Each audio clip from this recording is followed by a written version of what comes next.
ಪ್ರಯಾಗ್ರಾಜ್ನಲ್ಲಿ DK Shivakumar ಅವರು ಪವಿತ್ರ ಸ್ನಾನವನ್ನ ಮಾಡಿದ್ದಾರೆ. ಕುಟುಂಬ ಸಮೇತರಾಗಿ ಡಿಕೆ ಶಿವಕುಮಾರ್ ಸಂಗಮದಲ್ಲಿ ಮಿಂದೆದ್ದಿದ್ದಾರೆ. ತ್ರಿವೇಣಿ ಸಂಗಮ ಪ್ರಯಾಗ್ರಾಜ್, ಗಂಗಾ ಯಮುನಾ ಸರಸ್ವತಿ ಈ ಸಂಗಮದಲ್ಲಿ ಡಿಕೆ ಶಿವಕುಮಾರ್ ಅವರು ಕುಟುಂಬ ಸಮೇತರಾಗಿ ಪವಿತ್ರ ಸ್ನಾನವನ್ನ ಮಾಡಿದ್ದಾರೆ. ಡಿಕೆ ಶಿವಕುಮಾರ್ ಅವರ ಪತ್ನಿ ಉಷಾ ಅವರು ಕೂಡ ಈ ಸಂದರ್ಭದಲ್ಲಿ ಉಪಸ್ಥಿತರಿದ್ದರು.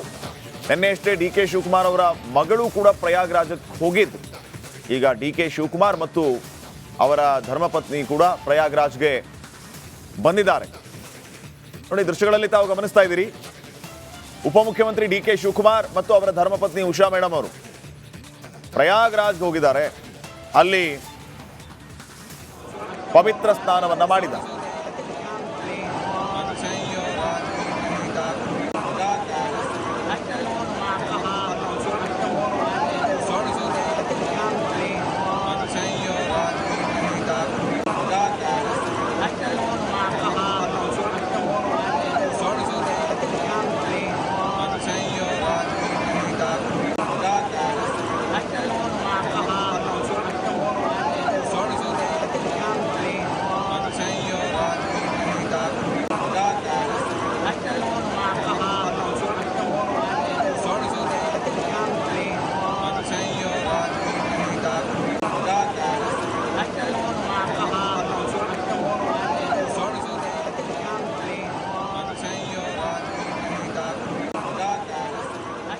ದೃಶ್ಯಗಳಲ್ಲಿ ತಾವು ಗಮನಿಸ್ತಾ ಇದ್ದೀರಿ. ಆ ಸೆಕ್ಟರ್ನ ಮೂಲಕವಾಗಿ ತ್ರಿವೇಣಿ ಸಂಗಮಕ್ಕೆ ಡಿಕೆ ಶಿವಕುಮಾರ್ ಅವರು ಬರ್ತಾ ಇರೋದು ಒಂದು ಕಡೆ ಆದರೆ, ಮತ್ತೊಂದು ಕಡೆ ಅವರು ಪವಿತ್ರ ಸ್ನಾನವನ್ನ ಮಾಡ್ತಾ ಇದ್ದಾರೆ. ಈ ಸಂದರ್ಭದಲ್ಲಿ ನೊಣವಿನಕೆರೆಯ ಶ್ರೀಗಳು ಕೂಡ ಅಲ್ಲಿ ಉಪಸ್ಥಿತರಿದ್ದಾರೆ. ಅವರ ಮೂಲಕ ಈ ಪವಿತ್ರ ಸ್ನಾನ, ವಿಶೇಷವಾಗಿ ಈ ಪೀಠಾಧಿಪತಿಗಳ ಮೂಲಕವಾಗಿ ಈ ಮಾಘ ಮಾಸದಲ್ಲಿ ಈ ಸಂಗಮದಲ್ಲಿ ವಿಶೇಷ ಸ್ನಾನ ಆದರೆ ಅದಕ್ಕೆ ಇನ್ನೂ ಪುಣ್ಯ ಫಲ ಪ್ರಾಪ್ತಿಯಾಗುತ್ತೆ ಅನ್ನುವಂಥ ಪ್ರತೀತಿ ಇದೆ. ಆ ಪ್ರಕಾರವಾಗಿ ಡಿಕೆ ಶಿವಕುಮಾರ್ ಅವರು ತಮ್ಮ ಕುಟುಂಬ ಸಮೇತರಾಗಿ ಬಂದಿದ್ದಾರೆ. ಸಂಗಮದಲ್ಲಿ ಮಿಂದೆದ್ದಿದ್ದಾರೆ. 3 ಸಾರಿ ಮುಳುಗು ಹಾಕಿದ್ದಾರೆ ಡಿಕೆ ಶಿವಕುಮಾರ್ ಅವರು. ನೋಡಿ, ಇಲ್ಲಿ ಡಿಕೆ ಶಿವಕುಮಾರ್ ಅವರು ಮೊನ್ನೆ ಅಷ್ಟೇ ಮಾತಾಡ್ತಾ ಇದ್ರು. ನನ್ನ ಧರ್ಮಾಚರಣೆ, ನನ್ನ ಆಚಾರ ವಿಚಾರ, ನನ್ನ ನಂಬಿಕೆ, ಅದನ್ನು ಪ್ರಶ್ನೆ ಮಾಡುವಂತಹ ಹಕ್ಕು ಯಾರಿಗೂ ಇಲ್ಲ ಅಂತ ಹೇಳ್ತಾ ಇದ್ರು. ಯಾಕೆ ಈ ಮಾತನ್ನು ಹೇಳ್ತಾ ಇದ್ರು ಅಂತಂದರೆ, ಡಿ ಕೆ ಶಿವಕುಮಾರ್ ಅವರು ಪ್ರಯಾಗ್ರಾಜ್ಗೆ ಹೋಗಿ ಕುಂಭ ಸ್ನಾನ ಮಾಡ್ತಾರೆ, ಪವಿತ್ರ ಸ್ನಾನ ಮಾಡ್ತಾರೆ ಅನ್ನೋ ವಿಚಾರಕ್ಕೆ BJP ಅವರು ಕೆಲವರು ಕಾಲೆಳೆದಿದ್ರು. ಆ ವಿಚಾರಕ್ಕೆ ಇವರು ರಿಯಾಕ್ಟ್ ಮಾಡಿದ್ದು ಈ ರೀತಿ. ಏನೇ ಇರಲಿ, ಡಿ ಕೆ ಶಿವಕುಮಾರ್ ಅವರು ಈಗ ಪ್ರಯಾಗ್ರಾಜ್ಗೆ ಬಂದಿದ್ದಾರೆ. ಇವತ್ತು ಮತ್ತು ನಾಳೆ ಅವರು ಪ್ರಯಾಗ್ರಾಜ್ನಲ್ಲೇ ಇರ್ತಾರೆ. ಇವತ್ತು ಪವಿತ್ರ ಸ್ನಾನವನ್ನು ಮಾಡಿದ್ದಾರೆ. ತ್ರಿವೇಣಿ ಸಂಗಮದಲ್ಲಿ DCM ಡಿ ಕೆ ಶಿವಕುಮಾರ್ ದಂಪತಿ ಈ ಪವಿತ್ರ ಸ್ನಾನಕ್ಕೆ ಸಾಕ್ಷಿಯಾಗಿರು. ಈ ಬಗ್ಗೆ ಇನ್ನಷ್ಟು ಮಾಹಿತಿಯನ್ನು ನೀಡ್ತಾರೆ ಪ್ರತಿನಿಧಿ ವಿಜಯ್. ಈಗ ಫೋನ್ ಸಂಪರ್ಕದಲ್ಲಿ. ವಿಜಯ್, ಯಾವಾಗಲೂ ಕೂಡ ನಾವು ಗಮನಿಸಿದ್ದೀವಿ ಡಿ ಕೆ ಶಿವಕುಮಾರ್ ಅವರು ವಿಶೇಷವಾಗಿ ಹೋಮ ಹವನ, ಪೂಜೆ ಪುನಸ್ಕಾರ, ಸಂಸ್ಕಾರ ಎಲ್ಲ ವಿಚಾರಗಳ ಬಗ್ಗೆ ಮಾತಾಡ್ತಾ ಇರ್ತಾರೆ. ತಮ್ಮ ಮಾತುಗಳಲ್ಲೂ ಕೂಡ ಅದನ್ನು ನಾವು ಗಮನಿಸ್ತಾ ಇರ್ತೀವಿ.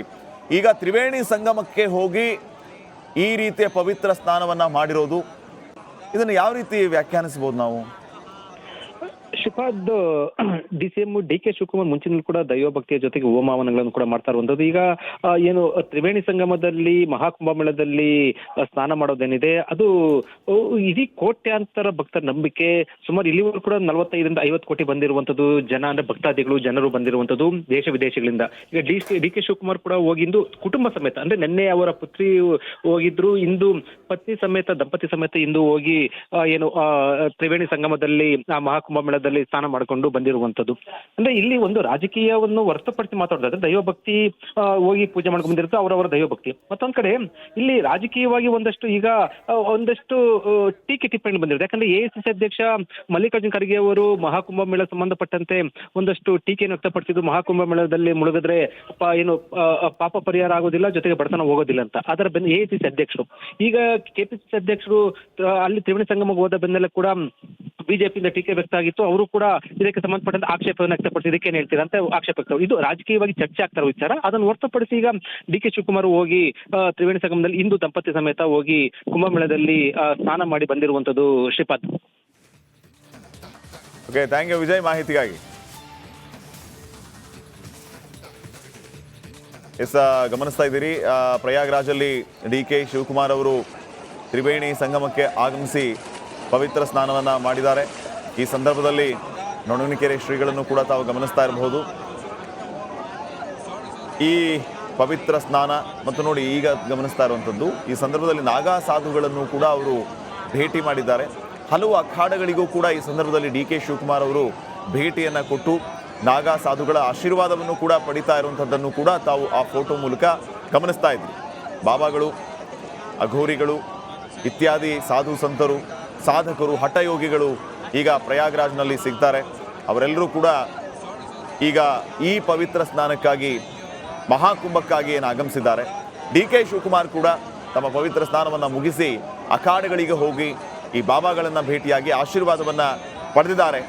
ತಾನು ದೈವ ಭಕ್ತ, ಈ ಎಲ್ಲ ವಿಚಾರಗಳಲ್ಲಿ ಅಗಾಧವಾದಂತಹ ನಂಬಿಕೆ ನನಗಿದೆ ಅನ್ನುವಂತಹ ಸಂದೇಶವನ್ನು ರವಾನೆ ಮಾಡುವಂತಹ ಕೆಲಸ ಮಾನ್ಯ ಉಪಮುಖ್ಯಮಂತ್ರಿಗಳಿಂದ ಆಗಿದೆ.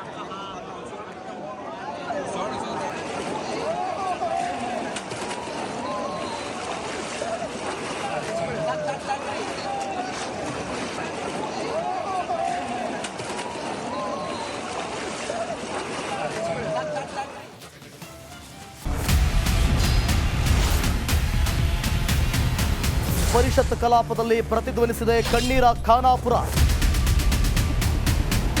ರಿಪಬ್ಲಿಕ್ ಕನ್ನಡ ಸುದ್ದಿವಾಹಿನಿ ತಂಡ ಕಣ್ಣೀರ ಖಾನಾಪುರ ಅಭಿಯಾನದ ಮೂಲಕ ಒಂದು ಗ್ರೌಂಡ್ ರಿಪೋರ್ಟ್ ಮಾಡಿ ಕಾಡಂಚಿನ ಜನರ ಬದುಕು ಬವಣೆಯನ್ನು ತೆರೆದಿಟ್ಟಿದೆ. ಒಂದ್ಸಲಿ ವೋಟಿಂಗ್ ತಗೊಂಡ್ರೆ ಕೆಲಸ ಮುಗಿದ್ರಿ ಸರ್. ಹೆಣ್ಮಕ್ಳು ರಾತ್ರಿ ಹೊರಗಡೆ ಹೋಗೋದಕ್ಕೆ ಭಯ ಪಡ್ತಾರೆ. ಹೆಸರಿಗಷ್ಟೇ MLAಗಳು ರೊಕ್ಕ ಮಾಡ್ಕೊಂಡು ಹೊಂಟಾರ. ಜನರನ್ನ ಈ ರೀತಿ ಸ್ಟ್ರಕ್ಚರ್ಗಳ ಮೂಲಕ ತೆಗೆದುಕೊಂಡು ಹೋಗ್ತಾರೆ ಅಂತ ಹೇಳಿದ್ರೆ ನಮಗೆ ನಾಚಿಕೆ ಆಗಬೇಕು. ಒಂದೊಂದು ಪರಿವಾರಕ್ಕೆ 15 ಲಕ್ಷ ರೂಪಾಯಿ ಕೊಡ್ತೇವೆ. ಶಿಫ್ಟ್ ಮಾಡುವಂಥದ್ದಕ್ಕೆ ಸರ್ಕಾರ ಅನುಮೋದನೆ ಕೊಡ್ತದೆ ಅನ್ನುವಂಥ ಭರವಸೆಯನ್ನು ಕೊಟ್ಟಿದ್ದೇನೆ. ನಾವು ನಿರಂತರವಾಗಿ ಕಣ್ಣೀರ ಖಾನಾಪುರ ಅನ್ನೋ ಶೀರ್ಷಿಕೆ ಅಡಿಯಲ್ಲಿ ಮಾಡಿದಂತ ವರದಿ ಮ್ಯಾಸಿವ್ ಇಂಪ್ಯಾಕ್ಟ್ ಆಗಿದೆ. ರಿಪಬ್ಲಿಕ್ ಕನ್ನಡ, ಇದು ನಿಮ್ಮ ಧ್ವನಿ. ಬಿಜೆಪಿ ಬಣ ಬಡಿದಾಟ, ಯತ್ನಾಳ್ ಮೊದಲ ಸಂದರ್ಶನ. ನಾನು ಅಧ್ಯಕ್ಷ ಮಾಡಿದ್ರೆ 130 ಸೀಟ್ ತೊಗೊಂಡ್ಬರ್ತೇನೆ. ಯಾವ ಜೋಡ ಹೊಂದಾಣಿಕೆ ಇಲ್ಲ, ಅಷ್ಟು ವಿಶ್ವಾಸ ಇದೆ ನನಗೆ. ವಕ್ಫ್ನಲ್ಲಿ ರೂಪಾಯಿ 150 ಕೋಟಿ bomb, Priyank Kharge first reaction. 150 ಕೋಟಿ ಅಂಬಿಷನ್ ಕೊಟ್ಟಿದ್ದು ನಾನು ತಗೊಳ್ಳೋದು ಇದ್ದವನು. BYV ವಿರುದ್ಧ ಕಾಂಗ್ರೆಸ್ ಬಾಣ, ರಿಪಬ್ಲಿಕ್ ಕನ್ನಡದ ಸುದ್ದಿ ಸಂಚಲನ. ಬರುವಂತ ಮುಖ್ಯಮಂತ್ರಿಗಳೇ, ನಿಮಗೆ ಎಲ್ಲ ಅಧಿಕಾರ ಇದೆ, ತಾವೇ ಸಿಬಿಐ ತನಿಖೆಗೆ ಆದೇಶ ಮಾಡಿ. ಅವ್ರ ಸೀಳ್ ನಾಯಿಗಳಿದೆ ಅಲ್ಲ, ಬಿಡ್ಲಿ, ಚೂ ಬಿಡ್ಲಿ, ಯಾರು ಬೇಡ ಅಂದಿದ್ದಾರೆ. ಬಿಜೆಪಿಯಲ್ಲಿ ಬಂಡಾಯದ ಗುಡುಗು, ವರಿಷ್ಠರಿಗೆ STS ತಿರುಗೇಟು. ದೊಡ್ಡವರು ಏನು ಡ್ಯಾಮೇಜ್ ಮಾಡೋದಿಲ್ಲ. ಸಣ್ಣ ಗುಬ್ಬಿ ಮೇಲೆ ಏನೂ ಇಲ್ಲದೆ ತಪ್ಪು ಮಾಡಿದಂಥವ್ರಿಗೆ ನೀವು ಮಾಡಕ್ಕೆ ಹೋಗ್ತೀರಿ, ಸಸ್ಪೆಂಡ್ ಮಾಡಕ್ಕೆ ಹೋಗ್ತೀನಿ ಅಂತೀರಿ, ಅನರ್ಹ ಮಾಡಕ್ಕೆ ಹೋಗ್ತೀನಿ ಅಂತೀರಿ, ವೆಲ್ಕಮ್ ಮಾಡ್ತೀನಿ. ರಾಜಕೀಯ ಸುದ್ದಿಗಳ ಹೆಡ್ ಕ್ವಾರ್ಟರ್.